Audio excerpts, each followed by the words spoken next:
Diogo, quando eu falo PL 2630, o que te vem à cabeça? E quando eu falo PL da fake news? Ou PL da censura?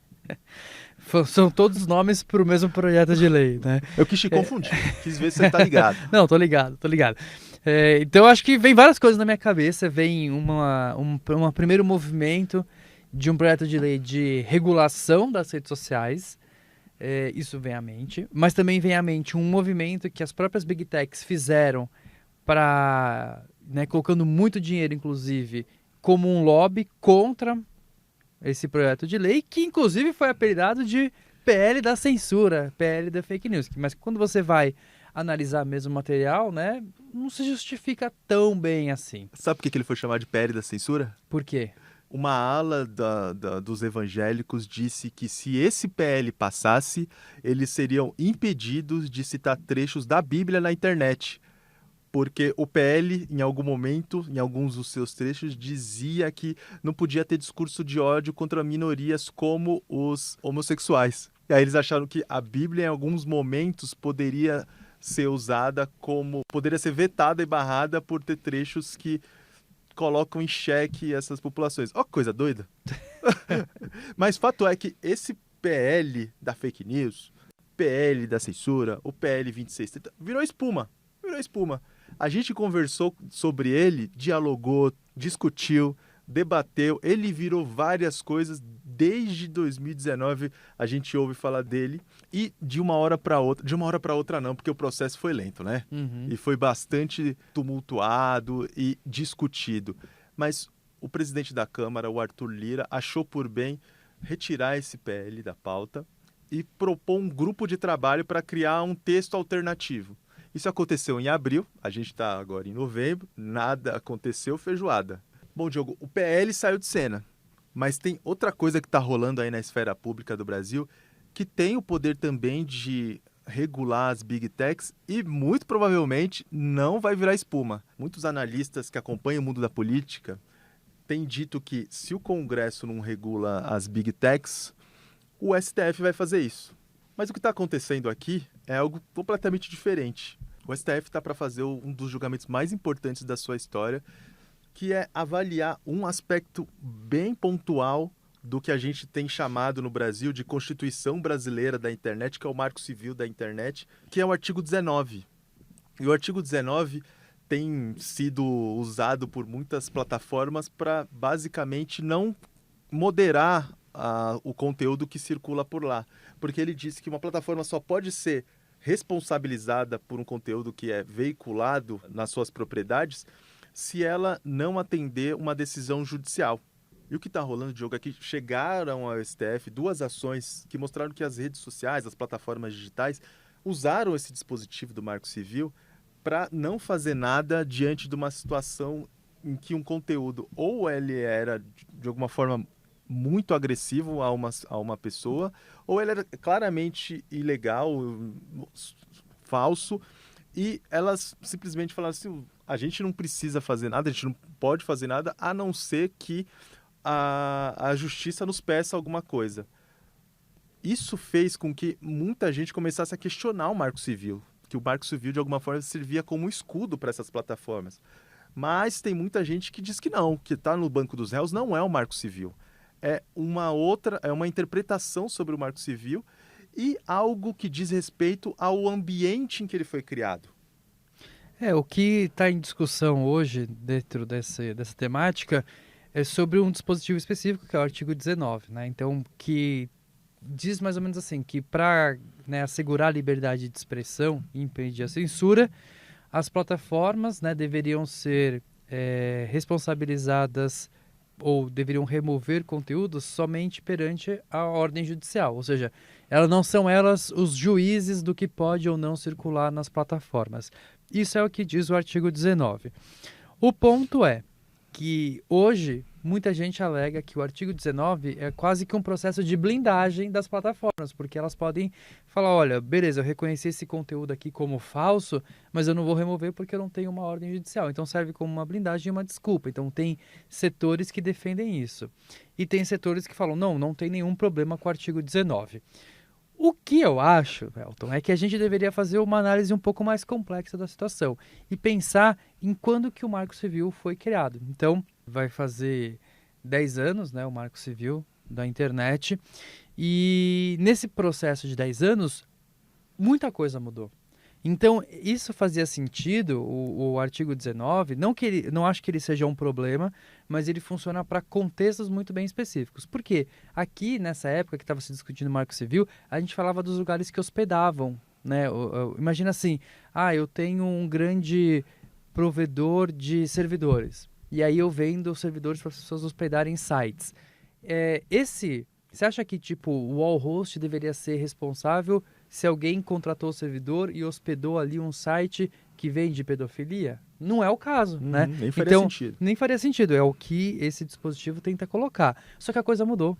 Mudou porque agora a gente tem as grandes plataformas que cercaram esse universo digital e começaram a entregar o conteúdo ao seu bel prazer por meio de algoritmos. Então, hoje é o algoritmo do TikTok que define quem vê e quem não vê quais determinados conteúdos.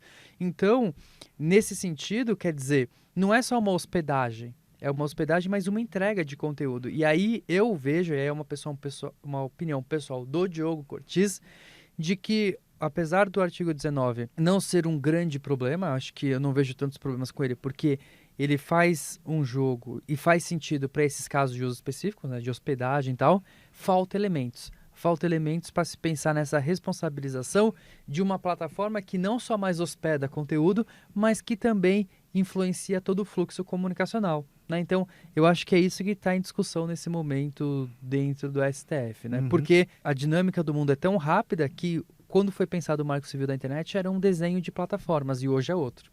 Então, faz sentido essa discussão voltar. Faz tanto sentido o que você disse sobre a gente estar vivendo um mundo muito diferente daquele no qual o Marco Civil surgiu, que basta a gente olhar os processos que vão ser julgados. O primeiro deles, aliás, são 3 processos, mas 2 deles foram juntados e tal, eles estão sendo meio que julgados de um jeito similar. O primeiro deles é uma situação muito similar ao que você contou, que é que está na pauta do Fux, que ele vai discutir se uma empresa que hospeda um site na internet deve fiscalizar os conteúdos ofensivos que são hospedados neles. Check. Para isso, o Marco Civil funciona lindamente. O outro são 2, na verdade. Um é sobre um é em relação ao Google e outro é em relação ao Facebook. Vou começar pelo do Facebook, porque o do Google é mais legal. O do Facebook uma mulher era usuário do Facebook e ela descobriu que criaram um perfil com o nome, o rosto dela, para começar a ofender os outros no bairro. Criaram a Soninha FK? Exato. Ficou full pistola, falou, Google, tira essa porra daí. O Google falou, não, a gente não é obrigada. Maravilhoso. Ela falou, então vou entrar na justiça. Entrou na justiça, deram ganho de causa para ela, porque afinal não era ela. Só que ela pediu uma indenização. E aí o ponto o Facebook não era obrigado a indenizar essa pessoa, porque o Marco Civil só dizia que a plataforma digital só é responsabilizada se ela não cumprir com uma decisão judicial. E ela cumpriu. Ela foi removível. E aí isso daí foi escalando e tal, até chegar ao STF agora. Com o Google a coisa é ainda mais saborosa, porque acontece que assim, você já teve uma professora que você não gostava muito? Muitas. Muitas, né? Principalmente as de português. Não sei porque elas tinham pirraça comigo. Teve uma galerinha que não só não gostava da professora, como criou uma comunidade para expressar todo o carinho que sentia pela professora. E em 2009 criaram uma comunidade no Orkut. Eu odeio a Leandra, que era a professora. E aí lá, né? Era aquele nível de civilidade de alunos da escola. A Leandra não gostou nada, bateu na porta do Google e falou assim, isso daqui tá me ofendendo, tá ofendendo minha moral, tirem do ar. O Google falou assim, a gente não é obrigado.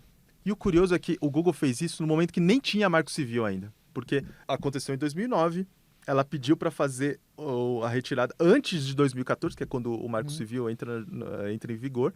Ela pediu, não aconteceu nada, ela ficou meio brava, entrou na justiça. A justiça deu ganho de causa porque tinham coisas lá que a ofendiam de fato. Aí ela não só contente com a retirada, ela pediu uma indenização e aí já estava sobre a vigência do Marco Civil e a coisa parou onde ela onde ela está hoje. Mas é muito curioso que os rumos das plataformas no Brasil partiram de coisas muito corriqueiras. Isso quer dizer que essas plataformas têm uma capilaridade tão grande que elas afetam a vida das pessoas naquelas coisas mais íntimas, mais simples, e todo mundo muito provavelmente já passou por alguma dessas situações e pode não ter notado que estava sobre a vigência do Marco Civil, mas ele estava lá, sabe? Ele estava lá. E em 2023, o UOL falou com ela. E aí ela contou que, obviamente, ela não esperava que o que ela vivia dentro da sala de aula e o que ela viu depois no mundo da internet pudesse chegar à mais alta corte do Brasil e em algum momento fosse influenciar a forma como o país vai lidar com essas plataformas que são multinacionais.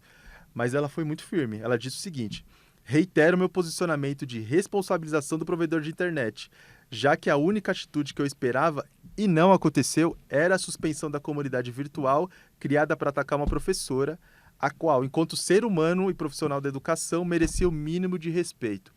Nossa. Firme. Forte, hein? Foi forte, hein? Foi forte. Foi forte. No peito. Foi no peito. O lance aqui, o julgamento que chega agora à fase final, ele começou lá atrás. Ele começou antes do PL 2630. Eu lembro de a gente conversar sobre isso em 2014, 2015. E muita coisa mudou de lá para cá. As plataformas já, de alguma forma, não estão mais se escusando de retirar conteúdo do ar. E o que eu quero dizer com isso? Ainda que o STF, de alguma forma, obrigue as plataformas a moderar o conteúdo, a gente está num momento em que elas não estão se refutando a fazer isso. E isso aconteceu muito por causa da pandemia. Saiu agora uma decisão do STJ, que também é uma corte superior, mas tem uma outra função diferente do Supremo, que ele validou uma decisão do YouTube. Tinha lá um youtuber, publicava vídeos falando que a hidroxicloroquina era super boa para combater Covid. Com base nas orientações da OMS, o YouTube falou: olha, isso daí é contestável, a gente vai retirar do ar, porque ele se qualifica como desinformação. Esse cara falou: pelo Marco Civil, vocês... Ele fez aquela leitura contrária. Ele falou: pelo Marco Civil, vocês não podem tirar esse conteúdo, a não ser que alguém peça na justiça. E não tem nenhuma decisão judicial pedindo para retirar. Ou seja, já tem gente que lê o texto da lei e fala: eu vou usar isso ao meu favor. O Google recorreu e falou assim: a gente pode moderar conteúdo. E foi exatamente isso que a gente fez, afinal é uma plataforma privada. O sujeito recorreu e a coisa foi parar no STJ e o STJ carimbou. Não é só ideal que a empresa faça isso, como ela deve fazer isso. Paralelo a isso, a esse movimento que já está acontecendo em outras instâncias da justiça, o governo brasileiro está se mexendo para regulamentar as plataformas. Uma outra iniciativa desse ponto de vista é o que está acontecendo agora no Ministério da Fazenda. O Ministério da Fazenda olhou o ecossistema digital, olhou as ferramentas que ele dispõe, em que canto essa empresa é mais dominante, como que ela afeta a concorrência. E sabe qual foi a conclusão, Diogo? Cara, a gente não tem ferramenta para lidar com isso, não. Essas empresas são muito grandes, elas estão com um pé em várias canoas, ou seja, uma empresa de internet tem vários serviços. Quando ela cria alguma coisa, ela pode replicar esse serviço em vários lugares, ou seja, ela tem um poder muito grande de lidar com adversários concorrenciais. E quando a gente olha o CAD, ele não tem armas suficientes para lidar com isso. Então eles propuseram uma reforma do CAD. Ou seja, demorou tanto para o Supremo entrar nessa jogada, ou seja, tirar da gaveta o processo que estava lá há um tempão, que outras instâncias do governo e do poder público foram se mexendo para dar uma enquadrada nas Big Techs. E parece que até elas querem, de alguma forma, sair daquele lugar em que elas só se consideravam uma plataforma em que as outras pessoas poderiam compartilhar conteúdo e pudessem se ver como moderadoras de conteúdo. Você tem essa impressão de que hoje em dia elas não querem mais ter aquela visão de que elas só são apenas isso e elas de fato elas jogam o jogo da informação? Eu acho que sim, eu acho que as empresas, elas viram que não tem jeito, né? Elas têm que assumir essas responsabilidades perante a sociedade. Tanto que assim, elas não são totalmente contrárias a algumas regulações, elas são contrárias a algumas regulações específicas, né? Mas acho que esse jogo da moderação é a treta do momento, assim, e acho que vai perdurar por muito tempo, porque não se resolve também somente na canetada. Pode ter uma lei nova falando, a plataforma tem que regular, tem que moderar determinados tipos de conteúdo, tá, mas como é que vai ser feito isso na prática, né? Então, também tem o que a gente quer, como a gente quer e o que pode ser feito a partir da infraestrutura, da competência que as empresas também têm. Então é um desafio grande de implementação. Agora a gente precisa ver qual que vai ser a decisão do STF e quais os futuros desdobramentos em relação ao artigo 19. Uhum. Mas é salutar nessa questão que tudo começou numa sala de aula. Talvez, se a gente tiver que jogar tudo fora, a gente fica com a mensagem de que a educação é importante. A educação salva. Qual?